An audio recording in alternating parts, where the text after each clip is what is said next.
নারায়ণগঞ্জ ইতিহাস, শিক্ষা ও সংগ্রামের এক গর্বিত জনপদ। এই জনপদের মানুষ আজ খুঁজছে একজন সৎ, যোগ্য, নির্লোভ ও সাহসী নেতৃত্ব। এই জনপদেরই সন্তান বিশিষ্ট শিক্ষাবিদ, ইসলামী স্কলার ও সমাজসেবক ABM সিরাজুল মামুন।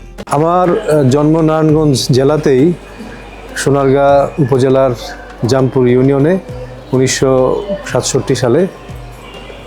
তো আমার আব্বা মরহুম হাবিবুর রহমান এই নারায়ণগঞ্জের একজন অত্যন্ত সুপরিচিত শিক্ষক ছিলেন এবং অনেকেই জানবেন উনি কিন্তু জাতীয় পুরস্কারপ্রাপ্ত একজন শ্রেষ্ঠ শিক্ষক ছিলেন।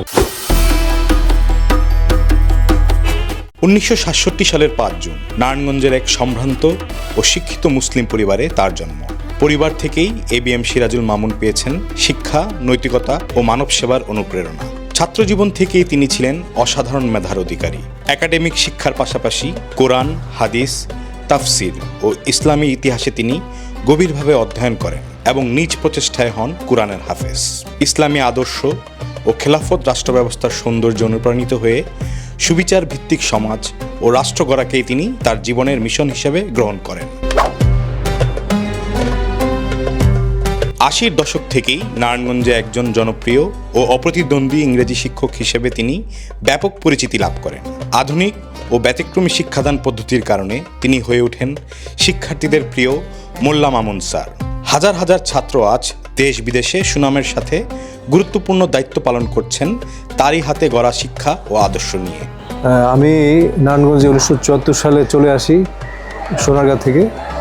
তারপরে আমি বারেক ডিম স্কুলে ভর্তি হই এবং সেই স্কুল থেকে আমি 1982 সালে SSC পরীক্ষা দিই এবং পাশ করি এবং বারেক ডিম স্কুল থেকে আমি নারায়ণগঞ্জ জেলাতে SSCতে নারায়ণগঞ্জ জেলাতে প্রথম স্থান অধিকার করি। ওই সময় তো টাকার দাম অনেক বেশি ছিল, 7,500 টাকা আমি স্কলারশিপ পেয়েছিলাম ওই সময়টাতে।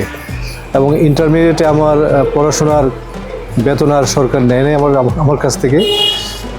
তারপর আমি আমার শিক্ষা জীবনে ঢাকা কলেজে যারা স্টার মার্ক পেত তাদের ঢাকা কলেজে কোনো ইন্টারভিউ লাগতো না, তো সেখানে আমি ভর্তি হওয়ার জন্য যাই, কিন্তু ঢাকাতে আমি ওই সময় চলাফেরা করার একটু সমস্যা ছিল, এই জন্য আমি নারায়ণগঞ্জ সরকারি তুরান কলেজেই ভর্তি হই এবং প্রথম বিভাগে 1985 সালে আমি সেখানে ইন্টারমিডিয়েট পাশ করি।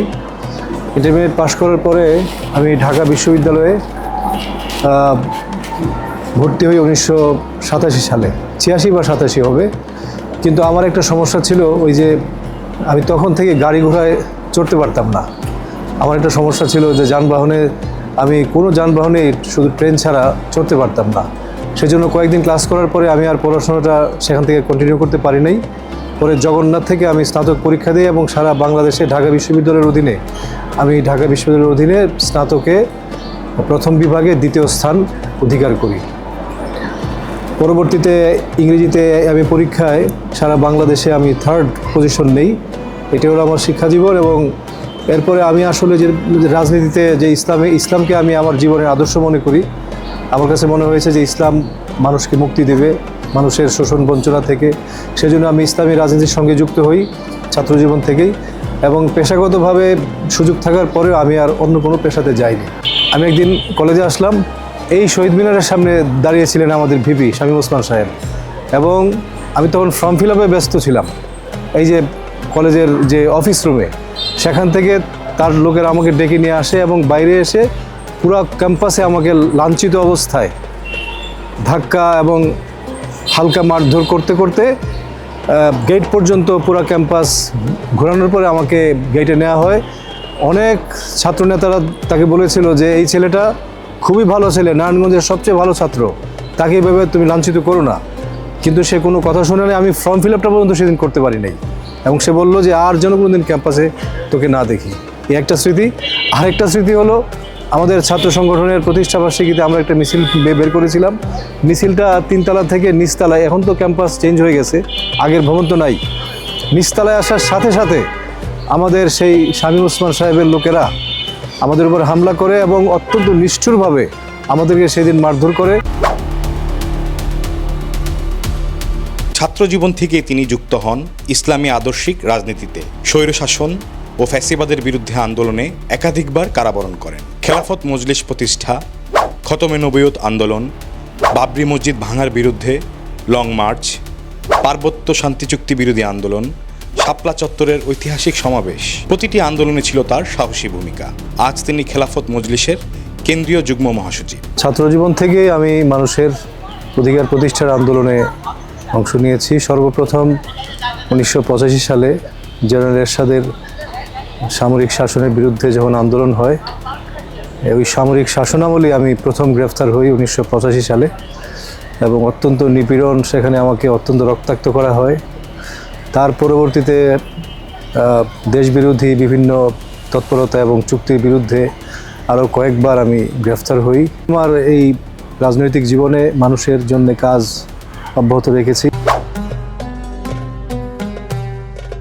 রাজনীতির বাইরেও এবিএম সিরাজুল মামুন মানেই নিরবিচ্ছিন্ন সমাজসেবা। 4 দশকের শিক্ষকতা জীবনের প্রায় সবটুকু আয় তিনি ব্যয় করেছেন অসহায় মানুষের জন্য।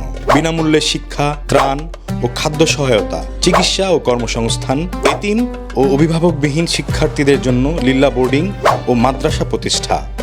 মানব সেবায় তিনি এক উজ্জ্বল দৃষ্টান্ত। তো আমি তো দেয়ালঘড়ি মার্কায় নির্বাচন করছি, আগামী ত্রয়োদশ নির্বাচন। বন্দর আসলে সবসময় অবহেলিত। এই ব্রিজটা দীর্ঘকাল হয়েছে, বিগত সরকারের আমলে উদ্বোধন হয়েছিল, কিন্তু এখানে কাজটা শুরু করা যায়নি। প্রতিদিন হাজারো লক্ষ মানুষ এখানে অত্যন্ত কষ্ট করে, দুর্বিষহ কষ্ট করে, জীবনের ঝুঁকি নিয়ে তার নদীগুলি পার হয়। ব্রিজটা আসলে দ্রুতই শেষ করা দরকার। আপনারা তরুণরা তো অনেক বড় কাজ করে ফেলছেন বাংলাদেশে, এত বড় একটা গণ অভ্যুত্থান করছেন, অনেক বড় কাজ করছেন। ইনশাআল্লাহ তরুণরা এখন দেশের চালিকা শক্তি আসলে। তো যেটা তোমরা যেটা চেয়েছিলে যে একটা সুন্দর বাংলাদেশ, সুন্দর বন্দর, সুন্দর নারায়ণগঞ্জ, তো সামনে নির্বাচন আসতেছে। পুরনো যে রাজনীতি যেগুলো মানুষ করে আসছে, ওই যে একটু আগে এক ভাই বলছে যে ভালো ভালো কথা তো সবাই বলে, সবাই ভালো কথা বলে, কিন্তু কাজের সময় কেউ থাকে না। তা আমরা যারা মানে একটা আদর্শ, আমরা ইসলামী আদর্শে বিশ্বাসী, আমরা আমাদের জীবনে ইসলামকে প্র্যাকটিস করি। ইসলাম আমাদেরকে শিখাইছে যে প্রতিশ্রুতি অবশ্যই রক্ষা করতে হবে। হাদিসের মধ্যে আসছে যে যার প্রতিশ্রুতি নাই তার কোনো ধর্ম নাই। এটা আমরা আল্লাহকে ভয় করি। আমরা ইনশাল্লাহ যদি নির্বাচিত হই, সাধ্যে যতটুকু কুলায় ইনশাল্লাহ মানুষের সেবার জন্য আমরা কাজ করে যাব, এবং মানুষের দুঃখ কষ্ট যাতে দূর হয়, যাতে মানুষ একটু স্বস্তি পায়, সেজন্য আমরা ইনশাল্লাহ সর্বোচ্চটা দিয়ে আমরা কাজ করবো ইনশাল্লাহ। এই জন্য পুরনো যে রাজনীতি আসলে একটু ভাবা দরকার। স্বাধীনতার পর থেকে নানান দল এখানে কাজ করেছে, কিন্তু অনেকে চেষ্টাও করেছে কিছু কিছু, কিন্তু মানুষের আসলে কাঙ্ক্ষিত যে উন্নয়ন সেটা কিন্তু হয় নাই। মানুষের যে উন্নতি, মানুষের যে স্বস্তি, এবং যারা গরিব দুঃখী মানুষের একটু কল্যাণে কিছু কাজ করা, নির্বাচনের পরে দেখা যায় কাউকে আর পাওয়া যায় না। এটি বাস্তবতা বাংলাদেশে। তো এই গতানুগতিক রাজনীতিকে প্রত্যাখ্যান করা উচিত, এবং আমরা যারা সত্যিকার আদর্শে বিশ্বাসী, ইনশাল্লাহ আমরা এই বন্দরবাসীর, বিশেষ করে বন্দরবাসী অবহেলিত কিন্তু আসলে এই দেখা যায়, এই যে দৃশ্যপটগুলো দেখলেই বোঝা যায় যে most people are neglected here. আমরা চেষ্টা করবো ইনশাল্লাহ আমাদের যতটুকু সাধ্যে কুলায় আমরা আমাদের প্রতিশ্রুতি রক্ষা করব, যেহেতু আমরা আল্লাহকে ভয় করি এবং যেহেতু আমরা একটা আদর্শে বিশ্বাস করি। ব্যক্তিগত জীবনে তিনি অত্যন্ত সহজ, সরল ও সাদামাটা, নির্লোভ, আপোষহীন, সৎ ও আল্লাহভীরু একজন আদর্শবান রাজনীতিবিদ হিসেবে ইতিমধ্যে তিনি নারায়ণগঞ্জবাসীর হৃদয়ে স্থান করে নিয়েছেন।